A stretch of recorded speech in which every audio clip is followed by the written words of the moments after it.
Chapter 3: The Suspicious Peddler.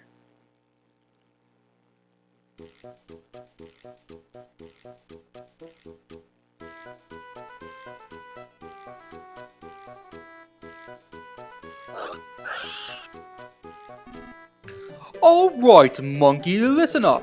If you don't do your job, then this girly monkey is as good as dead. Do what you're supposed to and you'll get to have a nice happy reunion later. Understand? Both you and the girly monkey could wind up dead if you're not careful. Oh boy. Do not like that we're getting shocked at the beginning of this. Well, how do you like it? That lovely thing around your neck is no ordinary collar.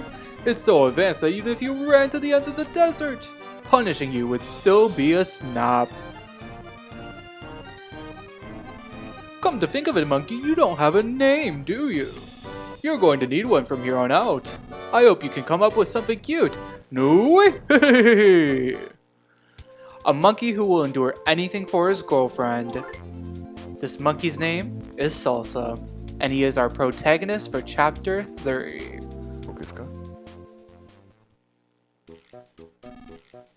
Alright, stupid monkey, Salsa. I'll only say this once, so listen close. If you want to enjoy your little journey with me, just remember these two things. You and I are buddies. Don't you dare try to run away from me. Always behave and act nice and friendly. Got that? If we say no, I'm scared what Fassad will do to us, so let's say yes. Good boy. The second thing to remember, never disobey my commands. If I say dance, you dance. If I say laugh, you laugh. It's that simple. Got it? Do what I say and we'll both get through this without any hard feelings. Nui? Oh? What's that defiant look in your eyes? Dance! We press the button that Fassad just did on the control stick, and we dance like a monkey. Nwah! That's such a silly monkey dance that just watching it is embarrassing. Try a different dance. And we have to dance. Good boy, laugh. Oh boy. Backflip. Good job, good boy. No doubt everyone will believe we're a performance duo now. As we try to approach our girlfriend, we get shocked.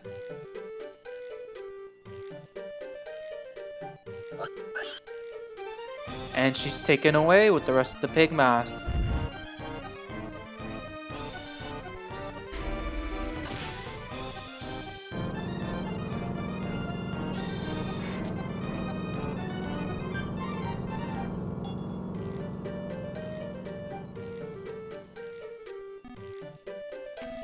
Hey, you stupid monkey. You only get to cry when I tell you to.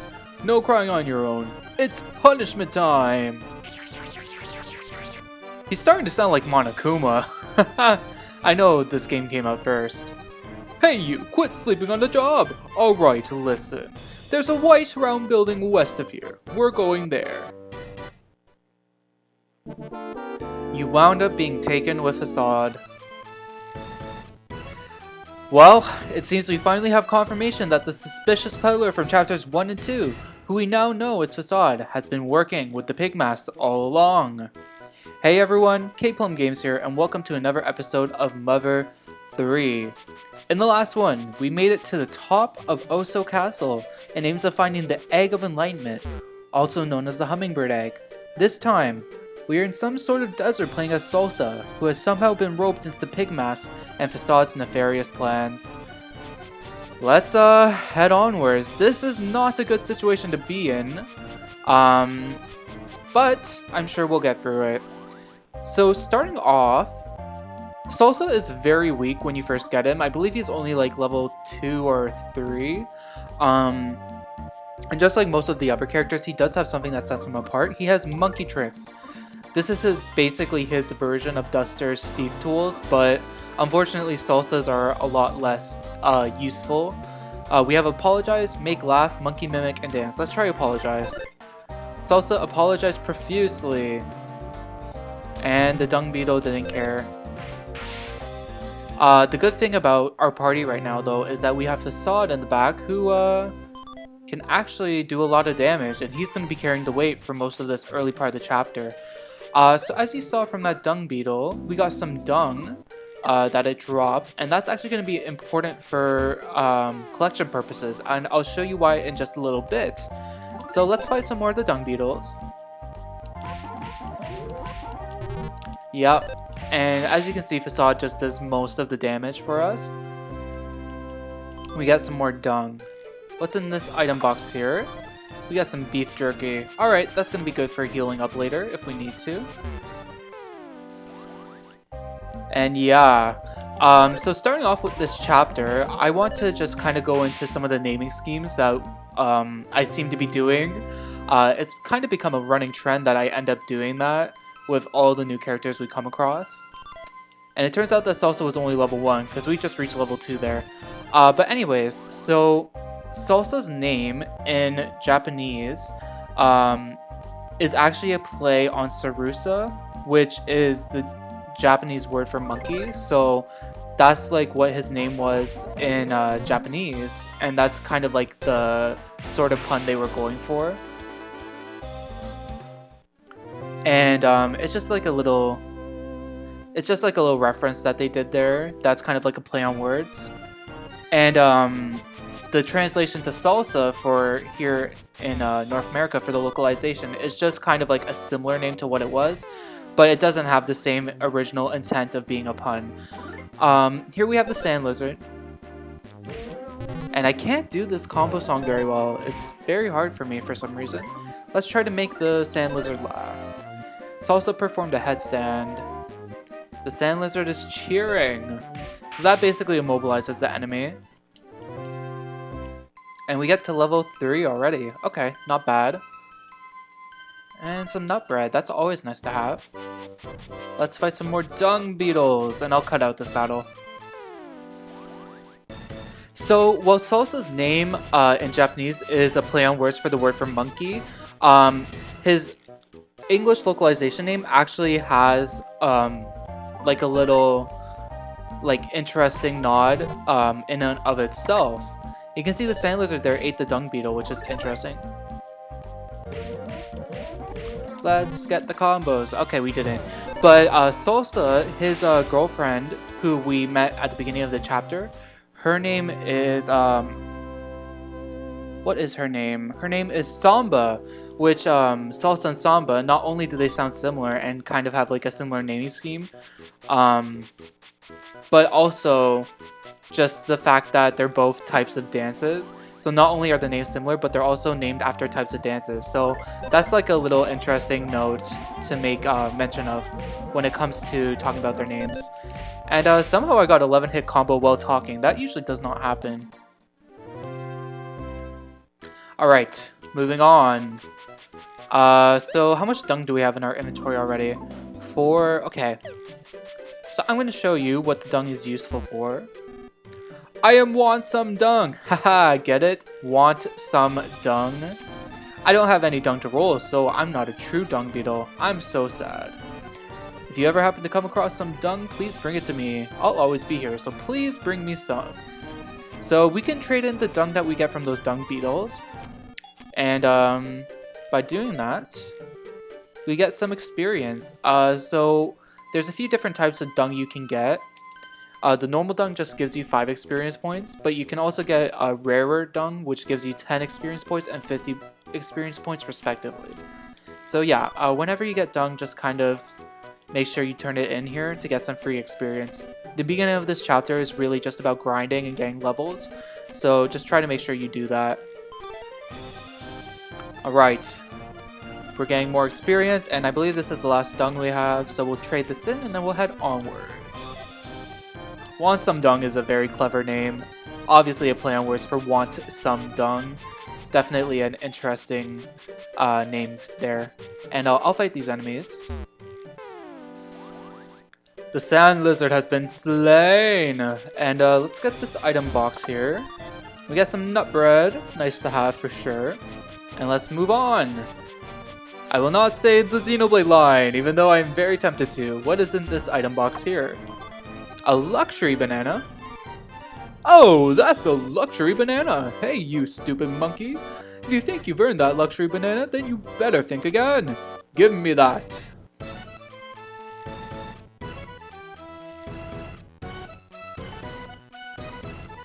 Fassad eats the banana and leaves the peel on the ground.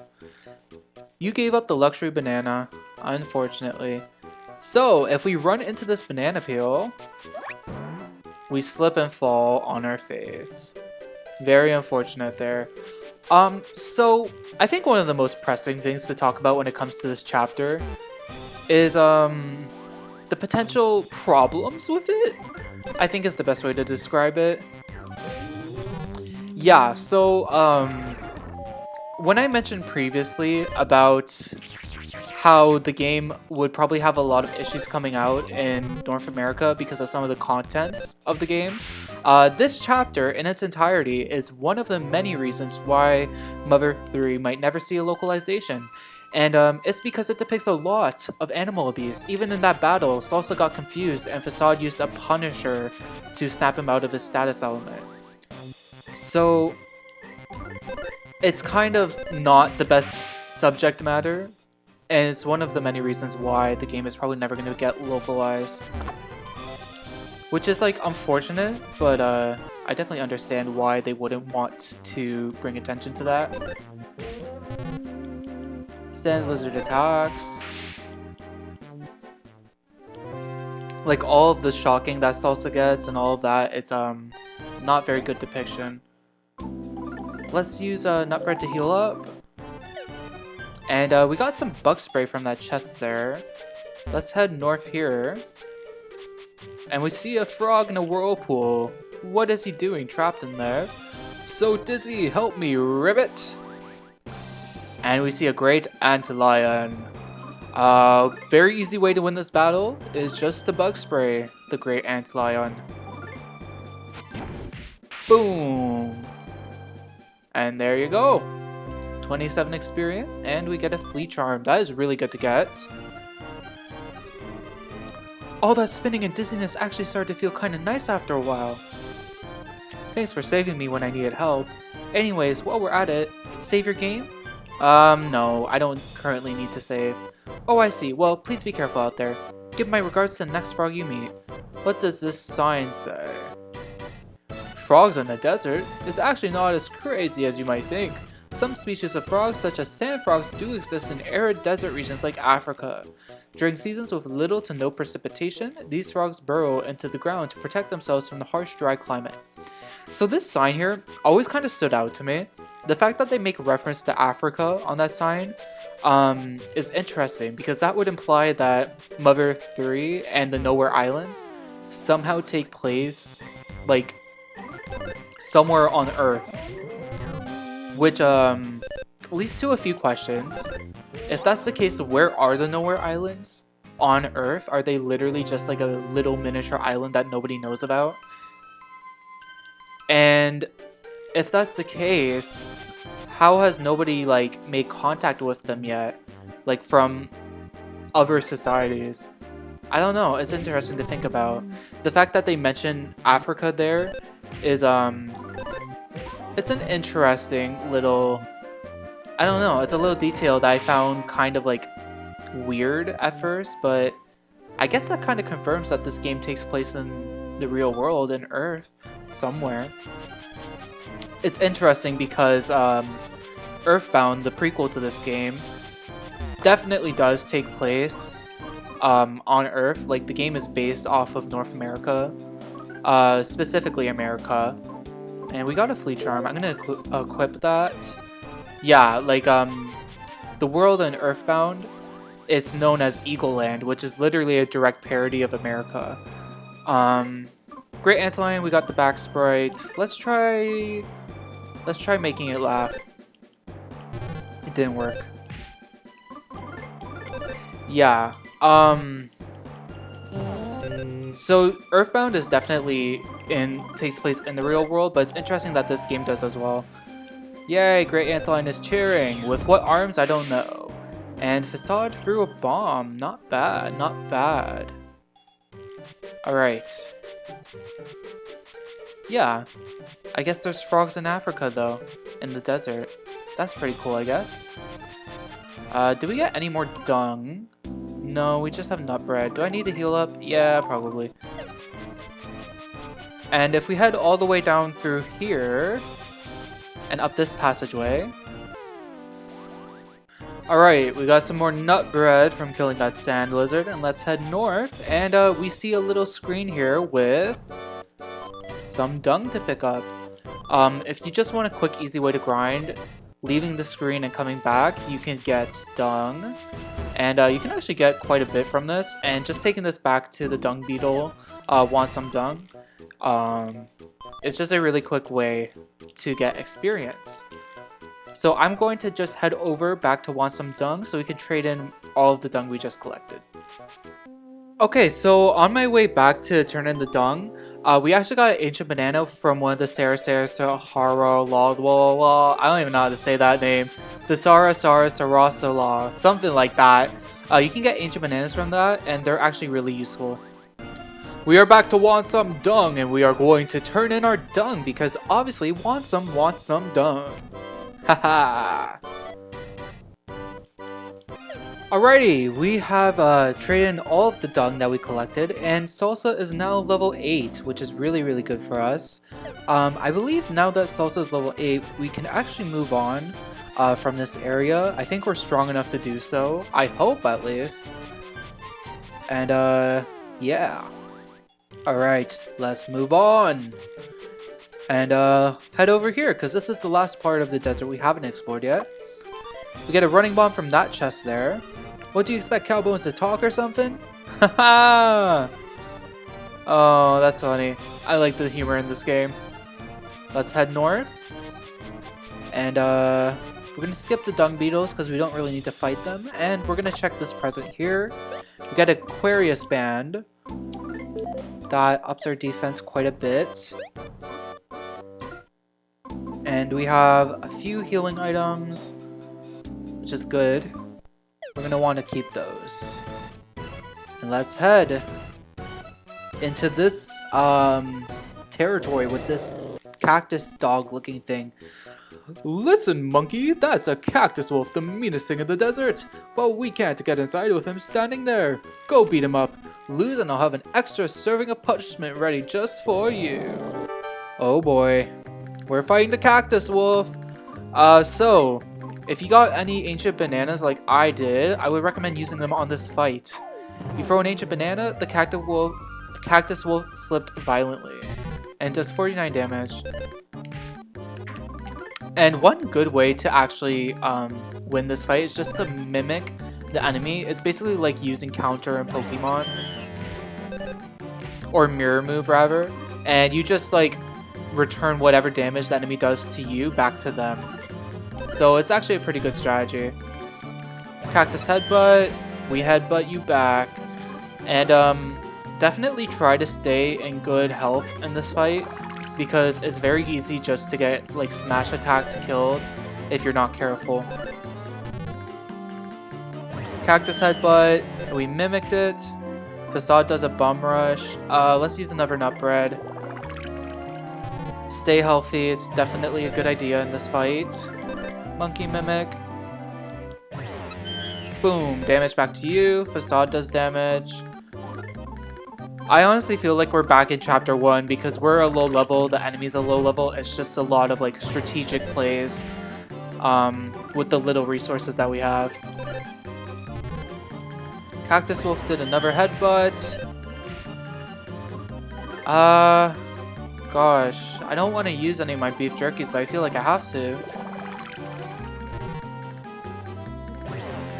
The thing with this fight is if you actually don't put your equipment on, you'll take a lot more damage, but your cactus headbutts will do more. So I didn't even need to use that beef jerky, but I'm glad I did, just to be safe. Cactus Wolf was taken down, and we get 143 experience points. Salsa is now level 9, HP up by 5, offense up by 1, defense up by 1, IQ up by 1, speed up by 2. And we get some beef jerky from that fight. So the beef jerky we used, we got back. Not bad. Alright, with the Cactus Wolf down and the desert conquered, I think we've done enough to call it a video here. Next time on Mother 3, we'll be heading into this strange looking building with Fassad and seeing what our next objective is. Thank you so much for watching. I'll see you all in the next one.